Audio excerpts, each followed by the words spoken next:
ಯಾವ್ದಾದ್ರು ಒಂದು ಒಳ್ಳೆ ಬಿಸ್ನೆಸ್ ಮಾಡ್ಬೇಕಲ್ಲ, ಯಾವ್ದಾದ್ರು ಒಂದು ಐಡಿಯಾ ಕೊಡುವರು. ಸರ್ ಐಡಿಯಾ ನನ್ನ ಹತ್ರ ಇದೆ, ಫೈನಾನ್ಸ್ ಮಾಡ್ಬಿಡಿ ಸರ್. ನೀವು ಫೈನಾನ್ಸ್ ಮಾಡ್ಬೋದಾ? ಮಾಡ್ಬೋದು ಕೊಡ್ರಿ. ನೀನು ಎಲ್ಲ ವ್ಯವಸ್ಥೆ ಮಾಡ್ತೀಯ ಗುರು, ಕೊಡಿಸ್ತೀಯಾ? ಎಲ್ಲ ನಮ್ಗೆ ಏನ್ ಮೋಸ ಹೋಗಲ್ಲ ತಾನೇ? ಚಾನ್ಸೇ ಇಲ್ಲ ಸರ್. ಆಯ್ತು, ಇವಾಗ್ಲೇ ತಗೋಬತ್ತೀನಿ ಇರೋ ಅಮೌಂಟ್. ಕೊಡ್ಬೋದೇನಪ್ಪ? ಕೊಡಿ ಕೊಡ್ರಿ. ಕೊಡಿ ಸರ್, ನಾವೆಲ್ಲೂ ಓಡಾಗಲ್ಲ. ಕರೆಕ್ಟಾಗಿ ಕಟ್ಬೇಕಪ್ಪ, ತಿಂಗಳ ಸರಿ ಕೊಡಿ ಸರ್. ಆಯ್ತು, ಮಿಸ್ ಮಾಡಂಗಿಲ್ಲ. ಫೈನಾನ್ಸ್ ಸ್ಟಾರ್ಟ್ ಮಾಡಿದೀವಿ ನಾವು. 10,000 ಆಯ್ತು, ಇಟ್ಕೋ. ಕರೆಕ್ಟಾಗಿ ಕಟ್ಟು. ಕೊಡು ರಾಕೇಶ, ಬಾ ಇಲ್ಲಿ ನನ್ ಕೊಡು. ಇದೆಲ್ಲ 50-50 ಕೊಡು. ಇವ್ರಿಬ್ರು ನಮ್ ಕಡೆ ಕೊಡಿ ಫೈನಾನ್ಸ್. ಹೋಗೋದಾ? ಕೊಡಿ ಸರ್, ಕರೆಕ್ಟಾಗಿ ಕೊಡ್ತಾರ? ಕರೆಕ್ಟಾಗಿ ಕಳಿಸ್ತೀನಿ. ಏನಪ್ಪ ನಿನ್ನ ಹೆಸರು?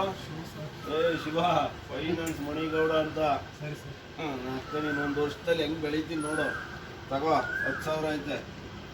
ತಾಳಿ ಬಿಡ್ರಿ, 10,000 ಐತೆ.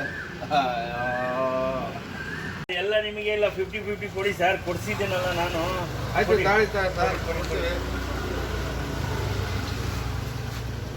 50-50. Okay done. ಕೊಡಿ sir. Okay, thank you sir. ಚೆನ್ನಾಗಿ ಕಟ್ಕೊಂಡು ಹೋಗಿ ಮಣಿ.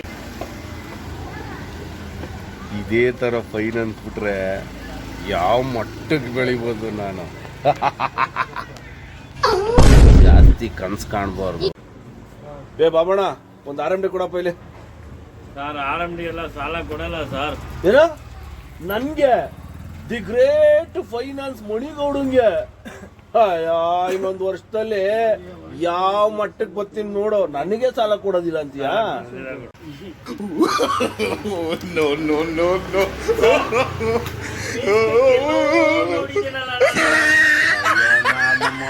ನೀನೇ ಅಲ್ವಾ ನಾನು ಫೈನಾನ್ಸ್ ಮಾಡುವಂತ ಐಡಿಯಾ ಕೊಟ್ಟ.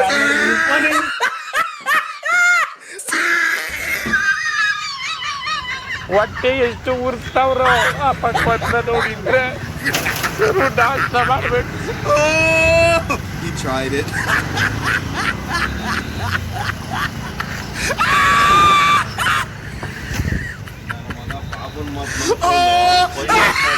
ಈ ಗತಿ ಬಂದೈತೆ. ಯಾರಿಗೆ ಹೇಳಿ ನನ್ನ ಕಷ್ಟನ?